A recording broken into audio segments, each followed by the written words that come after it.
요즘 인력사무소 창업 문의가 정말 많습니다. 문의 주셨던 학생분들과도 얘기 나눠보거나 주변에서 작게 크게 하시는 분들의 얘기를 들어보면 월 수입이 많게는 1000만 원까지도 벌 수 있다고 하던데요. 와, 이렇게나 많이 벌 수 있다고? 저도 사실 훅 했습니다. 오늘은 인력사무소 창업을 하려면 꼭 알아야 하는 대표자 조건과 시설 허가 기준에 대해 빠르게 설명드려 보려고 합니다. 조건이 안 되시는 비조건자 분들이 창업을 준비할 수 있는 방법에 대해서도 끝 부분에 알려드릴 거니까 영상 끝까지 잘 시청해주세요. 이명박 정부 시절부터 대통령의 출신인지라 건설일이 많아진 덕분에 인력사무소나 인력소개소가 그 전보다 더 성행하기 시작했는데요. 타 업종보다 상대적으로 낮은 자본금으로 시작해서 많은 수익금을 발생시킬 수 있고 큰 불황도 없는 데다가 여러 사업체를 동시에 운영할 수도 있어서 사람들의 관심이 정말 뜨거운 것 같습니다. 대신 이 인력사무소를 창업하려면 대표자의 자격부터 시설 허가 기준 등 기본적인 조건이 갖춰져야 하는데요. 대표자, 즉 인력소장은 간단한 자격이 필요한데요. 자격을 얻는 방법은 크게 5가지로 나뉩니다. 첫 번째, 직업상담사 1급이나 2급. 응시 자격 제한이 없는 자격증이라 보통 직업상담사 2급 자격증을 공부하자 맘먹고 준비하지만 실기시험 난이도가 아주 극악무도한 양의 암기와 공부를 해주셔야 하는 걸로 유명한 자격증입니다. 최근 10년 합격률을 확인해 보시면 실기시험 합격률이 많이 오른 편이긴 하지만 타 자격증에 비해 합격률이 떨어지는 건 접근하기가 사실 좀 어려워 보이긴 하네요. 취업이 목적이 아닌 창업이 목표인 분들께서는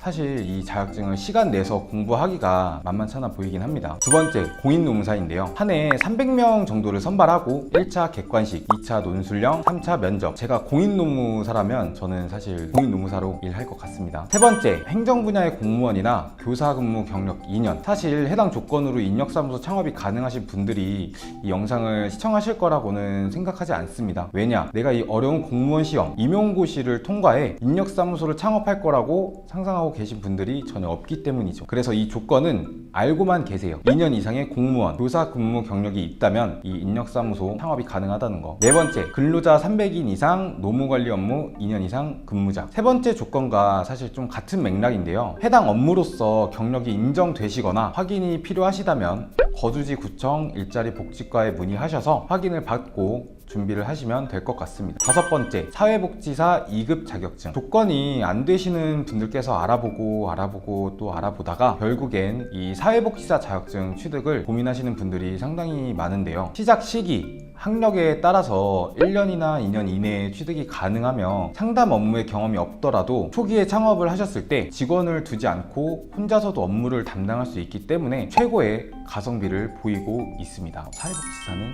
가시TV입니다. 시설허가 기준에 대해서 설명을 드릴 건데요. 건축물 대장상 1종, 2종 근린 생활시설이어야 하며 전용 면적 10제곱미터 이상의 사무실을 확보해야 합니다. 직업 소개 또는 직업 상담에 관련된 자격을 가진 사람을 1명 이상 고용한 경우 시설 허가를 받을 수 있게 되는 거죠. 법인의 경우 납입 자본금이 5천만 원 이상이고 임원 2명 이상이 대표자 자격을 갖추셔야 합니다. 이렇게 인력사무소를 확장을 하실 거면은 사실 사회복지사 자격증 취득하시는 것도 좀 괜찮은 것 같습니다. 직원 채용에 관련해서도 말씀을 드리자면 대표자가 상담원의 자격을 갖춘 경우에는 직원을 채용하지 않아도 된다고 합니다.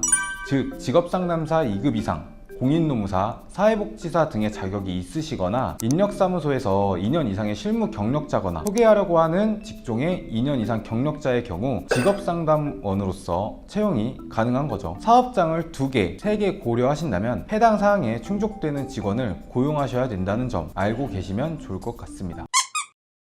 이렇게 대표자 자격과 시설 허가 기준에 대해 알아보았는데요. 여러분들께서는 어떤 조건에 해당이 되시나요? 여러 가지 조건 중 어떤 사항에도 해당되지 않는다면 사회복지사 자격증 취득이 가장 빠른 방법이 될 수 있습니다. 저희 가시TV 영상을 보시고 많은 분들께서도 이와 같은 목적으로 사회복지사 자격증을 많이 취득하시고 있는데요. 일이 바쁘셔서 공부할 시간이 없으셔도 괜찮습니다. 제가 도와드리면 쉽게 취득하실 수 있으니까 언제든지 편하게 하단 상담 링크를 통해 궁금하신 점이나 어려우신 점 남겨주시면 친절한 답변 도와드리겠습니다. 이상 최민수 팀장이었습니다.